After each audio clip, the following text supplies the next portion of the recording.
Hello guys, Mr. Ching TV here. So samahan nyo ako guys, bibisitahin natin ang ating kaibigan sa 101 Hotel dito sa EDSA Extension Pasay City guys, no? Kung saan malapit lang po siya sa may Double Dragon Mall at papuntang SM Mall of Asia. Ito guys, ang aking kaibigan ay isang dekada kami hindi nagkikita, no? Kasi matagal siya sa Qatar, matagal din ako sa Saudi. So ito guys, bisitahin natin at ito nga yung makikita natin ang napakagandang swimming pool, no guys, ng 101 Hotel, no. So ayan, na-visit natin dito sa loob at kunting picture at selfie muna tayo dito, video, no. So ipasilip lang natin guys. At ngayon naakyat tayo sa room. Ayan guys, dadaan muna tayo ng lobby at dito sa hallway guys, no. So ito yung hallway nila. Medyo bago-bago pa itong 101 Hotel guys dito sa Pasay City guys, no. Ayun, so naka-visit tayo dito. Actually 2 nights nagstay dito yung aking kaibigan guys, galing Qatar at umuwi muna siya ng Iloilo, no. Kasi yun nga, masamang balita, namatay yung kanyang nanay guys, no. So ngayon ipabalik na siya ng Maynila pero nakaburol pa yung kanyang mother. Ganun talaga buhay OFW guys. So ayun, papasok tayo dito guys, no, sa ating room 327. Actually itong room na to guys na kinuha ng aking kaibigan ay good for 3 persons. Isang master bed tsaka isang pang single bed, no. So ayan, at sayang naman walang nag-occupy. So dito na rin ako nag-overnight guys, no. At para naman mapakinabangan yung binayad. So sa lagang 2,800 plus guys, ayan, meron ka ng 3 packs, 3 tao, no. So sayang naman siya lang mag-isa, so nag-overnight na rin ako dito. Ayan, so ito yung mga amenities na kung anong tinatawag yan, enclosures, no, sa loob ng hotel.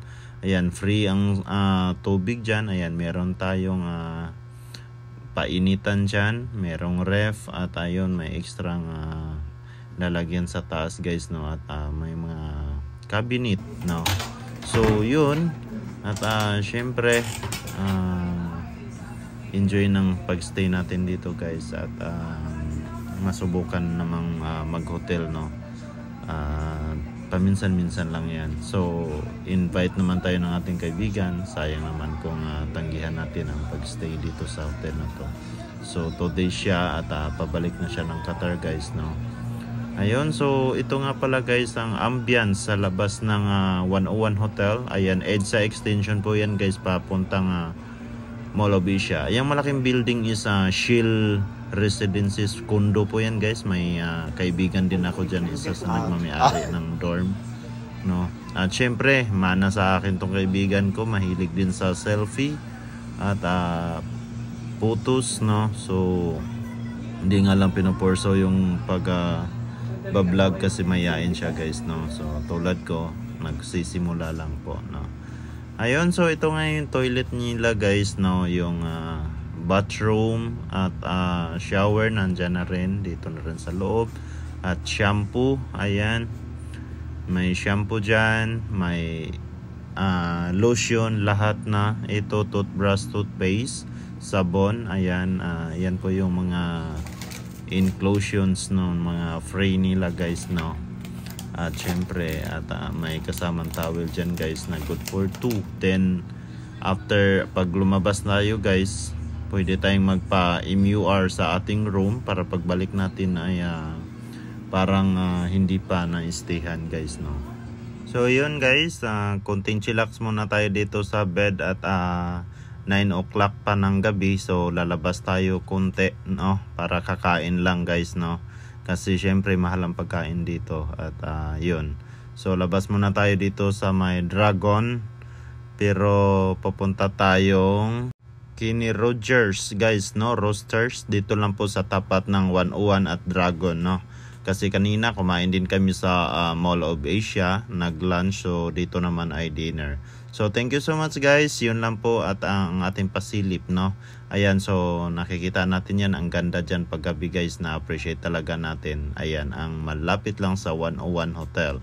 So, ang sarap guys, no. Dito sa Live Mall guys, dyan ang Kenny Rogers, no. Alright.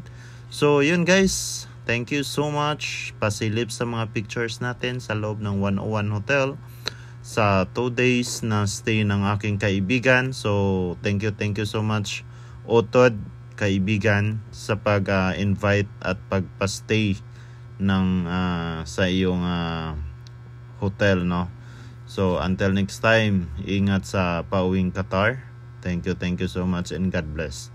So, yun lang guys. Thank you for watching and don't forget to subscribe my YouTube channel, Mr. Ching TV.